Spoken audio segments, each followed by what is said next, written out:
के central market में जो शास्त्री नगर योजना का इलाका है, वहाँ पर रोज नोटिस चस्पा किए जा रहे हैं आवास विकास की तरफ से। और ये कहा जा रहा है कि अपने आवास में सेटबैक छोड़िए, ये सुप्रीम कोर्ट का आदेश है।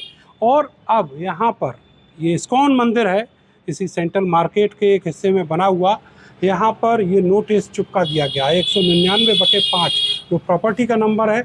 और ये जो लोग हैं ये इस प्लॉट के ओरिजिनल ओनर हैं, इनके नाम से ये नोटिस चिपकाया गया है। करीब 4 साल पहले इस प्रॉपर्टी में जो इस्कॉन टेम्पल है वो एस्टेब्लिश किया गया और तब से रोज़ाना यहाँ पर भगवान की पूजा अर्चना होती है।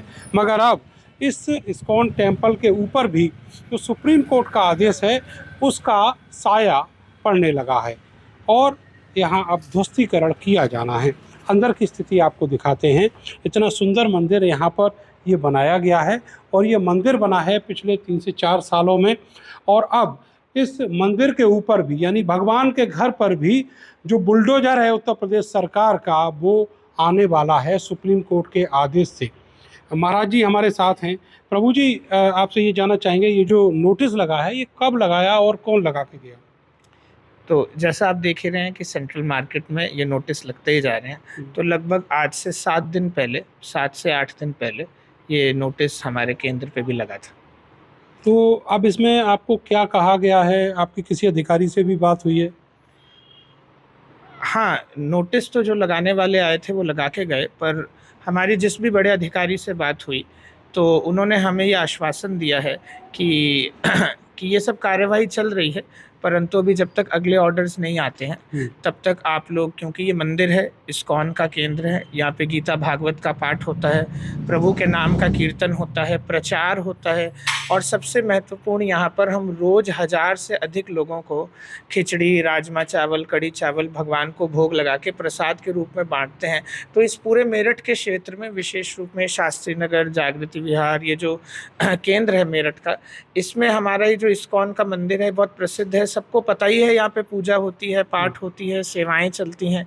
तो हमारी इन सारी सेवाओं को देखते हुए अभी तो हम अपनी भगवान पे श्रद्धा रख के, भगवान पे विश्वास रख के अपनी पूजा कंटिन्यू कर रहे हैं और अगले किसी भी मार्गदर्शन की हम प्रतीक्षा कर रहे हैं। क्या आपको नहीं लगता कि अगर इसी लाइन पे आप रहे, भगवान की सेवा और वहाँ पर ही आस्था लगाए रहे, तो दूसरी तरफ जो संविधान है, कानून है, सुप्रीम कोर्ट है, उसका जो तलवार है वो इस बिल्डिंग पर लटक रही है, उस पर कोई एक्शन ना हो जाए?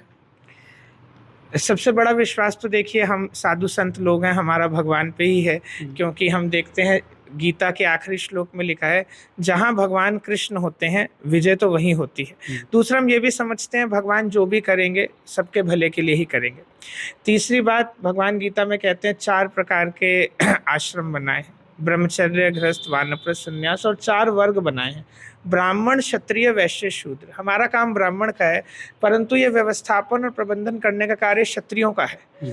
तो हमने भी कई जो हमारे कॉन्टैक्ट्स हैं और उनसे हमने आग्रह किया है कि वो हमारी इस बिल्डिंग को या जो हमारा केंद्र है इसको सही रखने के लिए, जब तक हम कहीं और दूसरी जगह नहीं जाते, हम भगवान के लिए और एक विशाल मंदिर की जगह नहीं देखते, जब तक अभी हम यहाँ पर हैं तब तक हम अवश्य भगवान की पूजा करते रहें और जन सामान्य को ये आध्यात्मिक लाभ प्रदान करते रहें। प्रभु जी ये बताइएगा कि जो नोटिस आया है, इस प्रॉपर्टी के जो पुराने ओनर हैं उनके नाम से ये नोटिस आया है, तो मैं थोड़ा सा इस बिल्डिंग का इतिहास भी आपसे जानना चाहूँगा।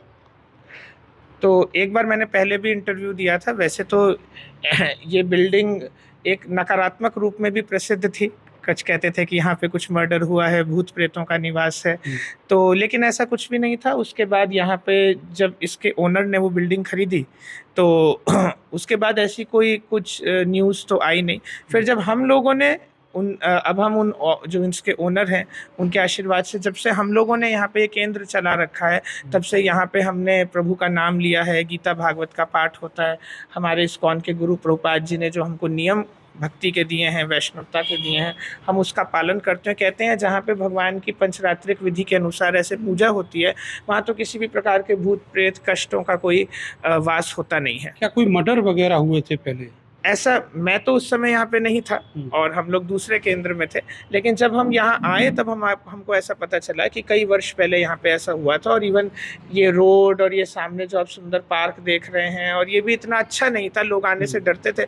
परंतु अगर आज आप देखोगे तो सामने हमने तुलसी का गार्डन बनाया है और यहाँ पे पूरी बसावट भी हो गई है, और अब तो लोग ढूंढ ढूंढ के यहाँ पे आते हैं और प्रभु की भक्ति करते हैं। तो ये कुछ इतिहास मुझे इसका मालूम था। अब यहाँ पर सुबह शाम भजन भी होता है, सुबह शाम कीर्तन भी यहाँ होता तक कि है, आपको हजारों। जान के अच्छा लगेगा कि सुबह सुबह 4:30 बजे मंगल आरती होती है, और 4:30 बजे यहाँ पे आपको 50 से अधिक भक्त मिलेंगे। शाम को तो सैयों भक्त आते हैं क्योंकि शाम को लोगों के पास अधिक समय होता है, परंतु जो भक्त हमसे जुड़े हैं या और जुड़ना चाहते हैं, जो प्रातः काल में सुबह उठते हैं, तो 4:30 बजे वाली मंगला आरती में भी आते हैं। अब अभी भी देख रहे हैं दोपहर का टाइम है, लेकिन लोग दर्शन करने के लिए आ रहे हैं। दिखा दीजिए।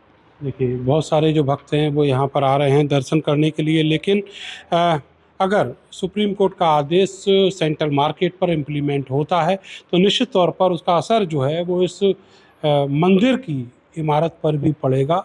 और अभी तो बस भगवान से ये शरण लगाए हुए हैं, उनसे फरियाद कर रहे हैं कि किसी तरीके से इस कानूनी शिकंजे से यहाँ जो भक्त लोग हैं और जो यहाँ संत लोग हैं उनको मुक्ति मिले, इस मंदिर को भी मुक्ति मिले, ये भगवान से फरियाद कर रहे हैं। क्योंकि सुप्रीम कोर्ट ने आदेश दिया है कि यहाँ पर नोटिस चस्पा होने हैं और उसके बाद जो सेटबैक है वो दिया जाना है, जहाँ जहाँ अवैध निर्माण है वो भी होना। एक दिलचस्प बात यह है कि अगर आप पूरे देश में देखें, प्रदेश में देखें, पूरे ज़िले में और शहर में देखें, इवन अगर आप मेरठ में देखें तो लाखों ऐसे मकान हैं जिनका ना नक्शा अप्रूव्ड है और ना ही उन घरों में सेटबैक है, ना उन कमर्शियल एक्टिविटी वाली बिल्डिंग्स में सेटबैक है। बावजूद इसके वहाँ पर कोई उंगली उठाने वाला नहीं है। सुप्रीम कोर्ट में सेंट्रल मार्केट का मामला गया और उसके बाद से सुप्रीम कोर्ट ने आदेश कर दिया कि सेंट्रल मार्केट की जितनी भी इमारत हैं, करीब करीब 860 प्रॉपर्टीज़ हैं, उन सभी प्रॉपर्टीज़ में सेटबैक होना चाहिए, और अगर निर्माण अवैध है तो उस अवैध निर्माण को भी ढहा देना चाहिए। तो अभी 14 जुलाई को इस पूरे मामले में सुनवाई होनी है। उससे पहले आवास विकास ने नोटिस चस्पा करने शुरू किए हैं, लगातार विरोध हो रहा है। बावजूद इसके जो नोटिस चस्पा करने की कार्रवाई है वो हो रही है, और 15 दिन का वक्त दिया गया है अपने घर तोड़ने के लिए और सेटबैक छोड़ने के लिए। वो बात अलग है कि उत्तर प्रदेश सरकार के जो नियम हैं उनके अंतर्गत किसी भी बिल्डिंग में जो 100 मीटर से कम क्षेत्रफल की है उसमें सेटबैक देना अनिवार्य नहीं है और ना ही उसका नक्शा अप्रूव्ड होगा। बावजूद इसके अब वो सब किया जा रहा है जो सुप्रीम कोर्ट ने आदेश दिया है, और भगवान का ये मंदिर उसी दायरे में आकर फंस गया है। कैमरा सहयोगी सानू के साथ में नरेंद्र, भारत समाचार, मेरठ।